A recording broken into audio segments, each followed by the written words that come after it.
and welcome to Victory is Your channel. Today's word is celerity. As you can see, this word is very much similar to the word celebrity, and I think everybody understands that word. So एक B का फ़र्क है इसमें, CELEBRITY celebrity होता है, और अगर आप B इसमें से reduce कर दें तो it becomes celerity. Celerity is a word for rapid movement. Okay, so rapidity of any motion और मूवमेंट जो कि बहुत ही इंस्टैंटेनियस हो, यानी कि बिल्कुल अचानक से। जैसे अभी आपने देखा हो, आप अगर स्कूटर या बाइक वगैरह चलाते हैं तो अचानक से सामने से कोई गाड़ी का मूवमेंट हो जाता है ना, तो जो तेज़ी से मूवमेंट हुआ, किसी ने टर्न ले लिया, तो इस तरीके के जो मूवमेंट होते हैं विच इज़ लाइक इंस्टैंटेनियस, है ना, स्विफ्टनेस जो होती है वो घूम जाना तरीके से। तो इसके सिनोनिम्स है air speed, briskness, supersonic. And why do I select this picture? I think everybody knows this कि cheetah is the fastest land animal on this planet Earth. It has got a very high speed of 80 to 130 kilometers per hour. ठीक है, सो 80 से 130 kilometre प्रति घंटे की रफ्तार से ये दौड़ सकता है अपने शिकार का पीछा करने के लिए। और सिमिलरली एक और ऑर्गेनिज्म है ये, this is called peregrine falcon.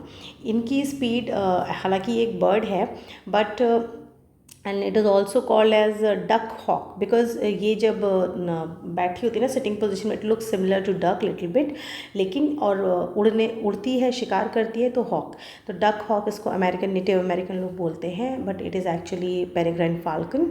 और इट कैन डाइव, है ना, डाइव मीन्स ऊपर से हवा से जब नीचे गोता लगाते हैं फॉर फॉरेजिंग, तो it can dive at a speed of around 390 kilometres per hour.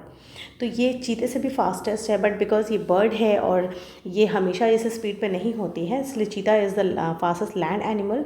But overall अगर सारे ऑर्गेनिजम्स को कंपेयर करें तो इनकी स्पीड ज़्यादा है पेरेग्राइन फाल्कन की। एंड सिमिलरली आप यहाँ ये देख रहे हैं, एक फ़ीमेल की ये कोई रेस हो रही है, एथलीट्स हैं। So this is all example of swift movement where you can also use the word celerity. And I am giving you one example also कि आप सिलैरिटी वर्ड को किस तरीके से अपने सेंटेंसेस में यूज़ कर सकते हैं।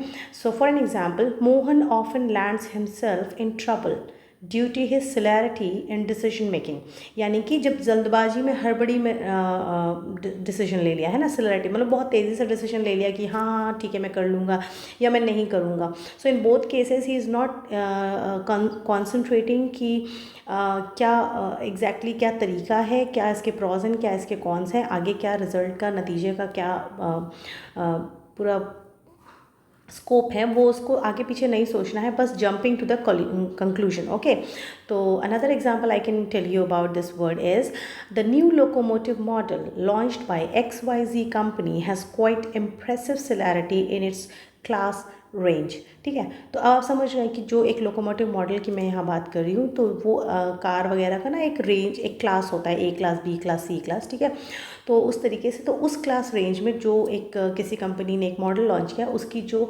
स्पीड है, जो स्विफ्टनेस ऑफ द मूवमेंट है, मतलब इंजन स्टार्ट करते ही जो स्पीड वो पकड़ेगी, सो उसको सिलैरिटी बोल रहे हैं। तो इट्स क्वाइट इम्प्रेसिव। तो सिलैरिटी एक जो वर्ड है, it's also can be used with other verbs like aspiration, ambition, power और स्पीड तो मैं बता ही रही हूँ which is actual the literal meaning, but आप इसको side by side power, ambition और एस्पिरेशन को डिफाइन करने के लिए भी आप सिलैरिटी वर्ड को यूज़ कर सकते हैं। So that's the variety you can have with this word, you can play with this word in your own way. Okay, so I hope you like this word very much. मुझे बहुत अच्छा लगा just because की celebrity आपको बहुत अच्छी तरह से पता है, तो आई होप ये वर्ड आप कतई से भी नहीं भूलेंगे, बिकॉज जस्ट एक बी का फ़र्क है। सो ये बहुत ईजी आपके वोकैब में फिट हो जाएगा और आप हमेशा हमेशा के लिए इस वर्ड को अपने साथ पाओगे। Wherever you find it, wherever you use it, you will leave a very nice impression on the examiner or whoever is the person listening or reading to you. So with this, thank you so much for watching. Please share, subscribe. देखिए आपके views बहुत अच्छे मिल रहे हैं, comments, feedback सब कुछ मुझे बहुत अच्छा मिलता है, बट प्लीज़ आप सब्सक्राइब भी कीजिए, it's no harm to you. So please subscribe, and that's my real motivation, and be victorious.